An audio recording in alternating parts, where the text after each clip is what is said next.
Hello बच्चों, कैसे हैं आप लोग। My name is Shubham Yadav. Welcome to my YouTube channel Shubham academy पर आप सभी का स्वागत है। जैसे कि मेरे मैथ्स की वीडियो सीरीज़ आ रही हैं, तो मैंने इस वीडियो सीरीज़ में एलिमिनेशन मेथड कंप्लीट करा दिया है, सब्स्टिट्यूशन मेथड कंप्लीट करा दिया है, ठीक है ना, ग्राफिकल मेथड कंप्लीट करा दिया है, और आज मैं लेकर आया हूँ आप सभी लोगों के लिए क्रॉस मल्टीप्लिकेशन मेथड। और ये इस chapter linear equation into variables की सबसे इजी मेथड होने वाली है, क्योंकि ये होने वाली है फॉर्मूला बेस्ड। ठीक है, तो सबसे पहले सभी इस फॉर्मूले को लिख लें, और ये कैसा फॉर्मूला बना हुआ है, ये कैसे आया, ये हम आपको अभी सिखाते हैं। तो सबसे पहले ये फॉर्मूला आप लिख लें, इसके बाद ये कैसे निकालेंगे ये फॉर्मूला, बहुत इजी ट्रिक है, वो अपन बताते हैं। ठीक है, रफ कर रहा हूँ मैं, ये लिख लो सभी। तो ये कैसे बना फॉर्मूला, यदि आप लोगों को भूल जाता है ये फॉर्मूला, तो आप खुद भी इस फॉर्मूले को बना सकते हैं। तो देखो, जैसे ये x है, x लिखो सभी, y था फॉर्मूले में और 1 था, है ना, ये था। तो अपन को याद रखना है b c a और बाद में फिर b, b c a b, ठीक है ना। फॉर्मूला कहाँ से स्टार्ट होगा, b से, उसके बाद c आएगा, b c a, ठीक है ना। b से स्टार्ट होगा, मतलब b सेकेंड आता है, तो सेकेंड 3 1 और फिर सेकेंड, है ना। a सबसे पहले आता है, तो a यहाँ पर सबसे बाद में आएगा और b से स्टार्ट होगा। तो यहाँ पर देखो, ये जो एक फार्मूला होने वाला है, ये कोफिशिएंट बेस्ड फार्मूला है। कौन सा बेस्ड है, कोफिशिएंट बेस्ड फार्मूला। कोफिशिएंट होते हैं ना, दो इक्वेशंस होती हैं हमारे पास, a1x plus b1y plus c1 is equal to 0, एक इक्वेशन ये होती है। दूसरी इक्वेशन क्या होती है, a2x plus b2y plus c2 is equal to 0। तो मतलब यहाँ पर देखो, हमारे जो ये वाला फार्मूला वो क्या होने वाला है, कोफिशिएंट बेस्ड होने वाला है। तो यही a1 b1 और c1 हम इस फार्मूले में पुटअप करेंगे। समझ में आया सभी को। तो आइए हम इस फार्मूले को बता दें कि कैसे आया, ठीक है। तो सबसे पहले दो b1 है, नीचे उसके b2 लिख लो। यहाँ पर c है तो c1 c2 होगा, यहाँ पर a है तो a1 a2 होगा, और फिर से b1 b2। सभी को समझ में आया।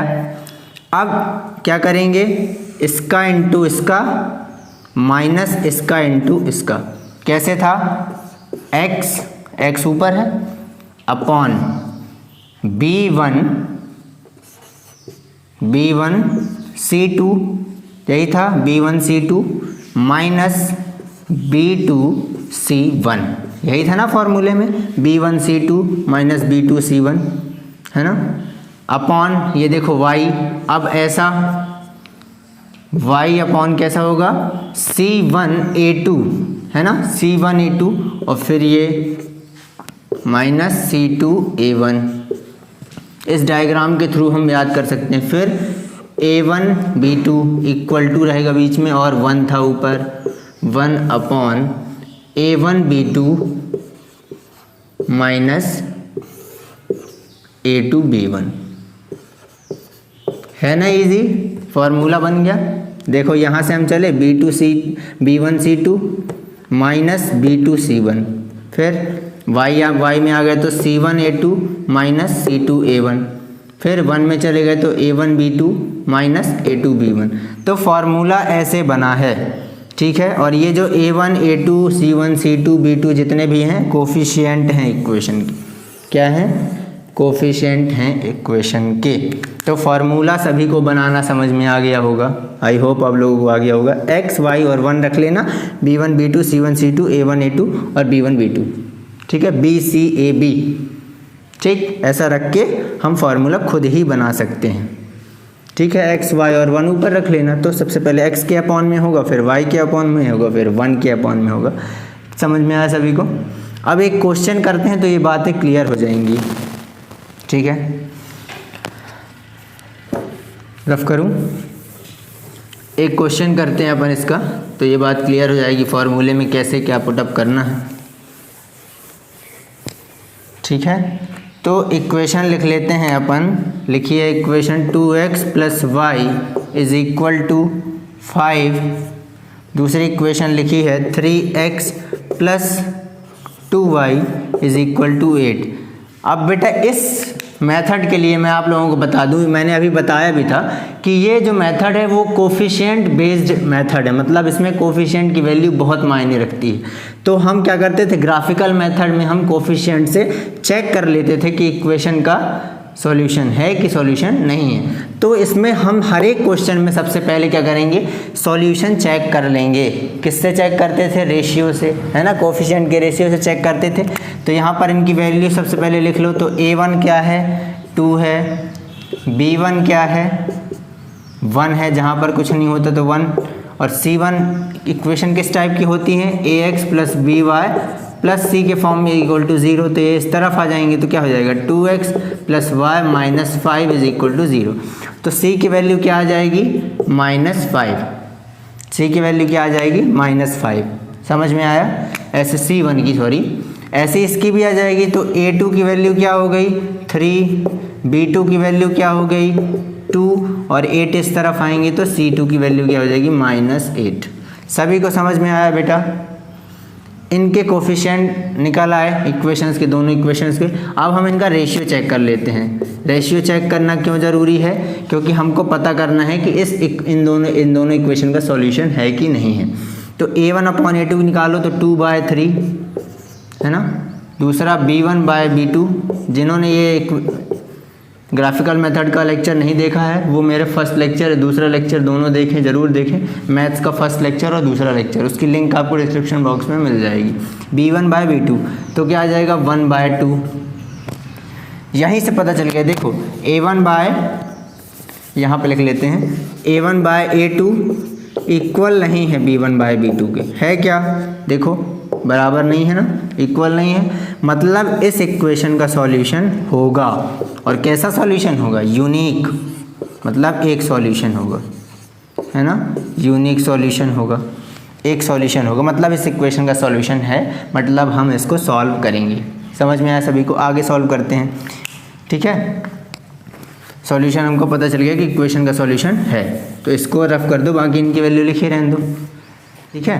यहीं पर लिख देता हूँ formula, x/b1 c2 minus b2 c1 equal to y upon c1 a2 minus c2 a1 equal to 1/a1 b2 minus a2 b1।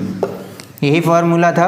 अब इन पे हम पुटअप कर देंगे, एक्स वाई तो वैसा ही रहेगा, लेकिन कोफिशिएंट की वैल्यू पुटअप कर देंगे, ठीक है। पुटअप करो तो x/b1 कितना है, 1, ठीक है, इंटू c2 कितना है, -8।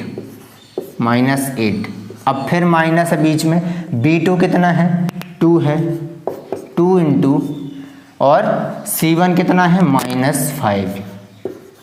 यहाँ पर देखो बेटा सारी वैल्यू आप खुद पुटअप करना, y अपॉन c1 कितना है, -5 इंटू a2 देखो 3 है ना, माइनस है ना, बीच में माइनस है, c2 कितना है, -8 इंटू, और a1 कितना है, 2, फिर 1, नीचे 1 है, a1 कितना है, 2 है,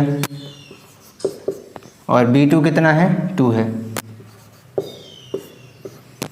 a2 कितना है, 3, और b1 कितना है, b1 1। इसमें पुटअप कर दी हमने वैल्यू फार्मूले में, ठीक है। इसके आगे ऊपर मैं सॉल्व करता हूँ, ये रफ कर देता हूँ, लिख लो आप सभी,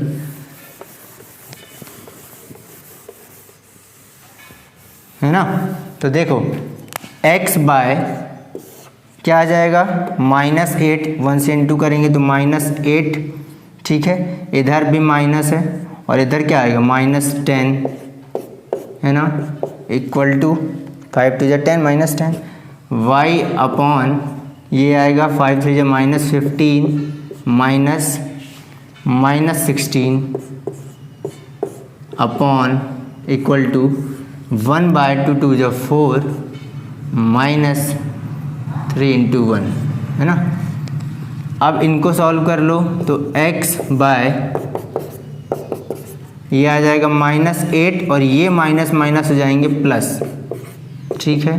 y ये -15 और ये भी दोनों माइनस माइनस हो जाएंगे प्लस, और यहाँ पर क्या बचेगा 1/1।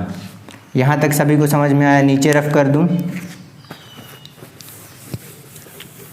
बहुत ही सरल मेथड है ये, बहुत ईजी है। तो यहाँ पर क्या बचेगा बेटा, x/2 +2 बचेगा 10 - 8 है ना। इधर पे y/1 बचेगा और यहाँ पर क्या बचेगा 1/1। अब इन दोनों को कंपेयर कर देंगे, दोनों इक्वल में है तो 1 से कंपेयर कर देंगे। एक बार x को कंपेयर कर देंगे इससे और एक बार y को कंपेयर कर देंगे इससे। तो x/2 = 1/1 कर सकते हैं, इक्वल में है तीनों। तो x की वैल्यू क्या आ जाएगी, है ना, ये इधर इंटू हो जाएंगे, इधर इंटू हो जाएंगे, तो x की वैल्यू आ जाएगी 2, ठीक है। और एक बार y को कंपेयर कर दो, ठीक है, y को कंपेयर करो तो y/1 = 1/1, तो y की वैल्यू क्या आ जाएगी 1। तो x की वैल्यू 2 और y की वैल्यू 1। बहुत सरल है, कोफिशिएंट के वैल्यू पटअप करके हमने सॉल्यूशन निकाल दिया। समझ में आया सभी को? एक क्वेश्चन और करते हैं।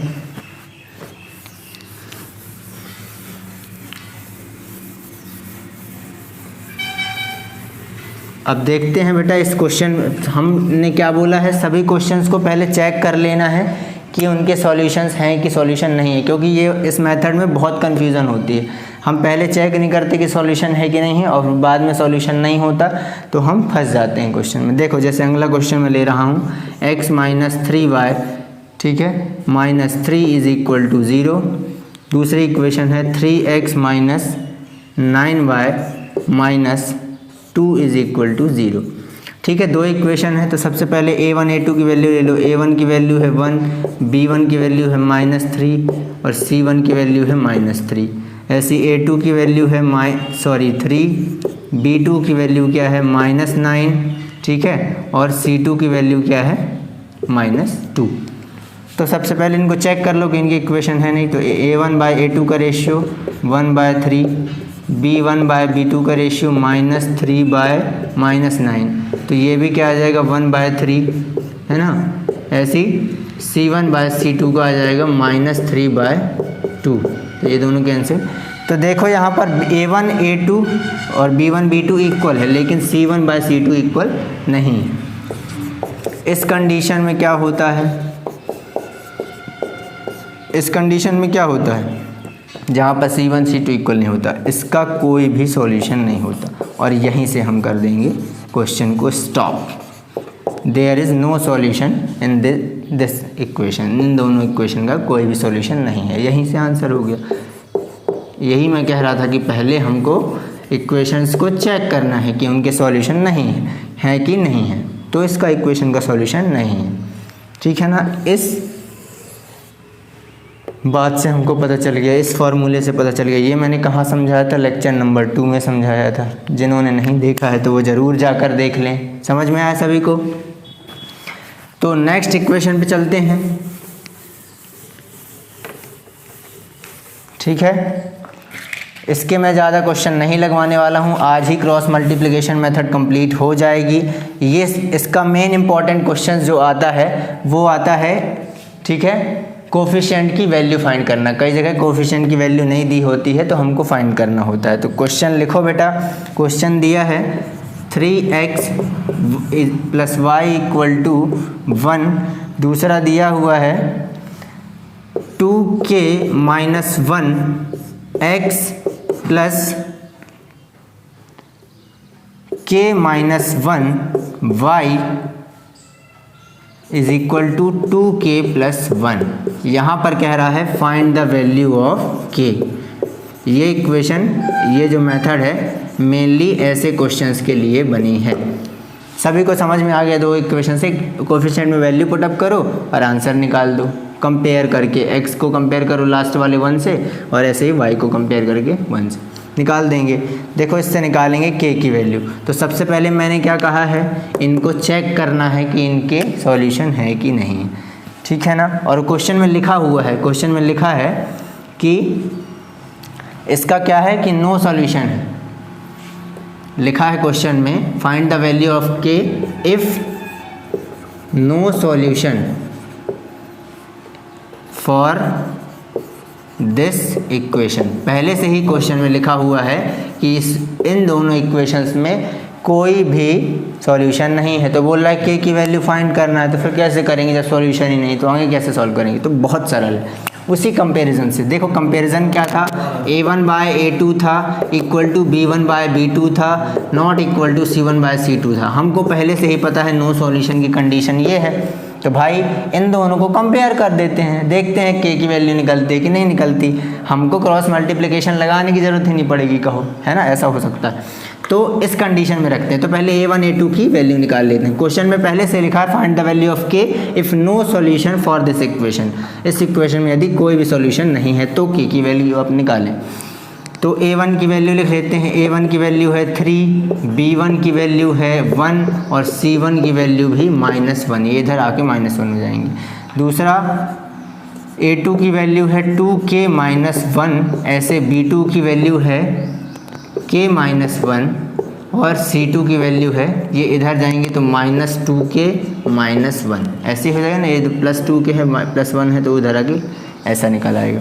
अब कंडीशंस पे पुट करेंगे, तो इनको रफ कर दूं मैं, क्वेश्चन को सभी लिख लिए हैं क्वेश्चन, है ना। तो देखो कंपैरिजन करो। सबसे पहले हमको a1/a2 इक्वल टू b1/b2 में रखना है। नॉट इक्वल वाले में तो रख ही नहीं सकते क्योंकि दोनों इक्वल नहीं। इसमें रख के देखते हैं भाई, कंडीशन ये होती है तो पहले इन दोनों को निकालते हैं, है ना। तो a1 की वैल्यू क्या है 3, a2 की वैल्यू क्या है 2k -1, दूसरा b1 की वैल्यू क्या है 1, दूसरा b2 की वैल्यू k -1, है ना। इससे k की वैल्यू हम फाइंड कर सकते हैं। रफ कर दूं ये, तो ये क्या हो जाएगा, इंटू होगा 3k -3, ये इससे इंटू हुआ तो 3k -3 इक्वल टू, ये इधर जाएंगे तो क्या हो जाएंगे 2k -1, ठीक है। तो k वाली वैल्यू एक तरफ ले लो तो 3k -2k is equal to -1, वहाँ जाके हो जाएगा +3। तो क्या बचेगा k इक्वल टू, यहाँ पर क्या बचेगा 2।